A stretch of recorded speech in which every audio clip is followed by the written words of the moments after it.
Welcome to this new edition of On Policy on African Issues. I am Atam Sperry, finance expert. Today, we would be discussing with an expert in digitalization over a few issues as to touching the rural women and how involved they are with digitalization, and of course what perspectives, what recommendations could be made out there to really securing their involvement in this new dispensation. We'll take a break and thereafter we'll get into the crux of the discussion.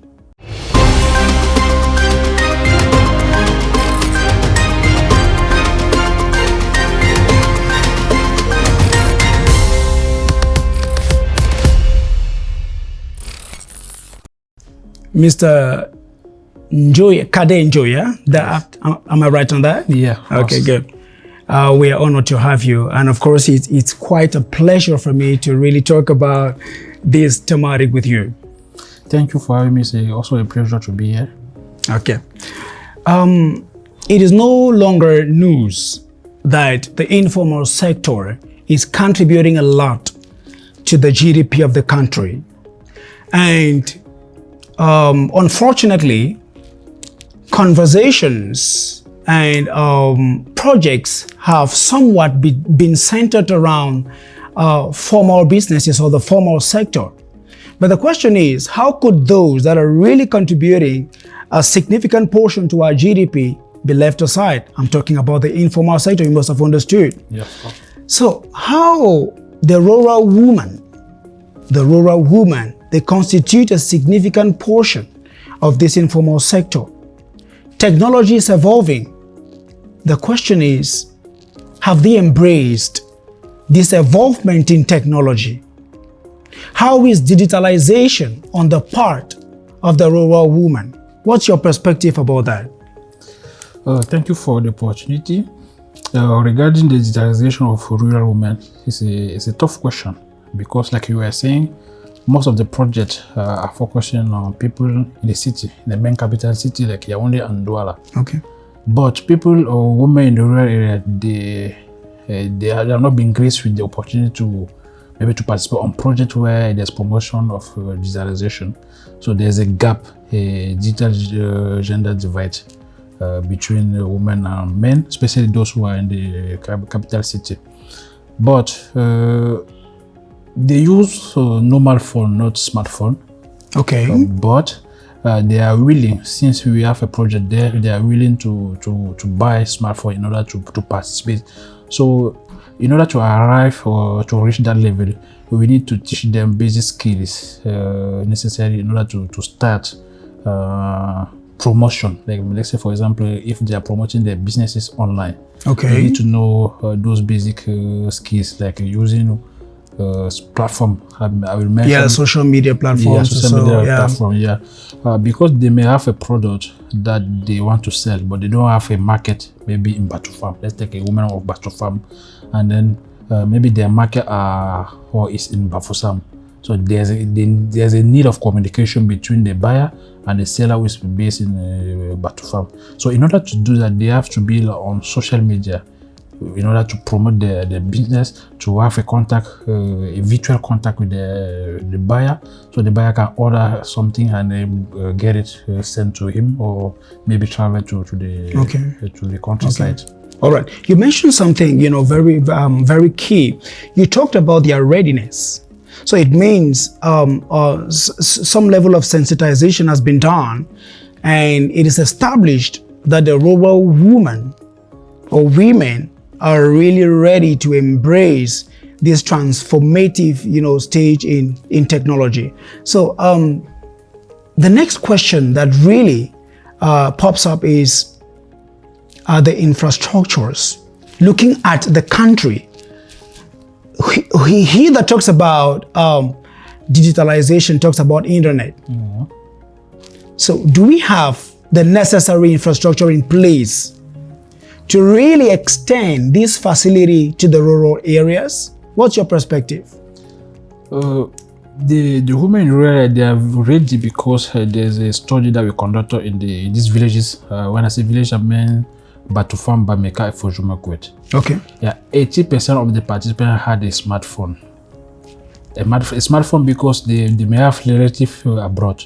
Okay. And they usually use those social media to communicate. Okay. So we found out that you can base our work on that basic skills and then extend it to their business so that they can use the social media or the smartphone for their businesses. And then the remaining 20% have a basic phone. Okay. And then they were ready to buy a smartphone if necessary, if like we show a profitable way for them to how they can use the smartphone. Coming back to the issue of infrastructure, the main issue or the main challenge is the electrical infrastructure. Okay. Yeah, in the villages. Yeah. There's places where you can spend like a week without electricity. So it's really difficult. And they're adopting now the solar panel system. Okay. Yeah, so many houses are installing those systems, renewable energy. So it's a kind of like solving that first part of the challenge. And the second part is like maybe the internet coverage. Okay. It's difficult, but in some places you can find internet coverage system there. And when we talk also about skills, we should also focus on these skills that doesn't need high level of high speed of internet. There's a technology that need low speed, and then there's way like this USD the code. Yeah. There's technology that we can implement, or we have USSD. I think that's it. Yeah, USD. Yeah. We have a technology or rather an application called Bafoka that allow women to do transaction. Okay. With USD, so they can exchange goods. So if let's say for example I have a cassava, and then I want something from you, I can give you my cassava, and then you send me a token like a digital bond. Okay. Yeah. So without necessarily having the smartphone where you have all the social media platforms or so, yes, using the USSD is still quite possible to do trade. Yes, we do that with a voucher system. Okay. Yeah, instead, for example, I can say my goods will represent 20 voucher. Okay. So if I give you my cassava and then you send me 20 voucher, I have 20 voucher, I can go and look for potato and I give 30 voucher to someone having and potato. You get the potato. Yes. So now we are thinking about moving into WhatsApp. About the 80% of women having that smartphone, all of them have WhatsApp. So we are thinking about bringing the application into WhatsApp. So with WhatsApp, there's a low need of internet, like a small bandwidth can do the work. But we are encouraging so I'm jumping already into recommendation. I see. But maybe before you get into the recommendations or so, I think we get from your rendition that the problem really exists. The will is established, but all that is needed is really to accompany these women into getting them involved in that digital space. You talked about a majority already having smartphones, but need some skills, fundamental skills to be able to exploit the social media platforms that we have available. That way they can put, their products or whatever it is they are doing, their ventures, to out there for the public. Maintenant, étant donné que cela est établi, le problème il est fondé, quelles seraient donc vos recommandations? Parce qu'à l'entame de cette discussion, vous avez parlé d'une certaine focalisation des financements sur des projets ou alors sur le secteur formel, tout en excluant le secteur informel. Et pourtant, ce secteur informel contribue, n'est-ce pas, un pourcentage vraiment signifiant, n'est-ce pas, sur la hard record the GDP also of the country. So, quelles sont donc vos recommandations to public, to the stakeholders that are listening to us, on how really, comment est-ce qu'ils peuvent accompagner ces femmes rurales pour les avoir dans ce domaine de la digitalisation, leur implication, et pour que cela leur soit bénéfique. Oui, comme je disais tantôt, la majeure partie des personnes qui sont dans le secteur informel, qui d'ailleurs contribuent, comme tu disais, à peut-être près de 50% du GDP au Cameroun, sont oubliés parce que la politique est basée sur ceux qui sont formalisés. On entend toujours pour avoir accès au crédit. Il faut être formalisé. Oui. Voilà. Et cependant qu'on est en train de pousser ceux qui font de la transformation en ville de se formaliser, maintenant où est-ce qu'ils vont avoir la matière première? La matière première vient dans les villages. Et si on ne supporte pas ces producteurs agricoles, on n'aura pas la matière première en ville pour transformer. Donc, il est important d'investir autant d'énergie dans la production ainsi que dans la transformation.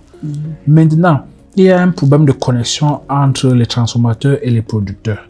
Voilà, c'est d'où vient le besoin de la digitalisation. Parce qu'avec la digitalisation, ces femmes peuvent facilement communiquer entre elles. Et une de Douala et une de Bateau-Femme avec le marketplace, le e-marketplace. Et maintenant, si les femmes du village ou bien de Bateau-Femme n'ont pas la base dans le numérique ou bien dans le digital pour faire ces différentes transactions, il faudrait que des projets maintenant soient focalisés ou bien prendre un peu ça comme un plan d'action pour maintenant pousser ou bien donner les bases, les techniques nécessaires ou bien les compétences nécessaires sur la digitalisation pour que ces femmes puissent communiquer. Et comme je disais, elles sont déjà ouvertes parce que la majorité ont déjà un téléphone smartphone, comme on peut le dire. Oui. D'accord. Oui, donc il suffit de se baser sur ça, sur ces éléments pour commencer ou bien continuer à développer leurs compétences dans le digital. Okay. Thank you, Mr. Kader. We understand from there that the support, really has to also look at the informal sector and really seeing how they could leverage or boost this sector to really embrace the involvement in technology, providing the skills you're asking for, and maybe the smartphones as well, making the smartphones available to the 20% that really don't have the smartphones. Yes. So thank you once again, Mr. Kader Njoya, for honoring this invitation. It was quite a pleasure. I share that same pleasure. All right, thank you.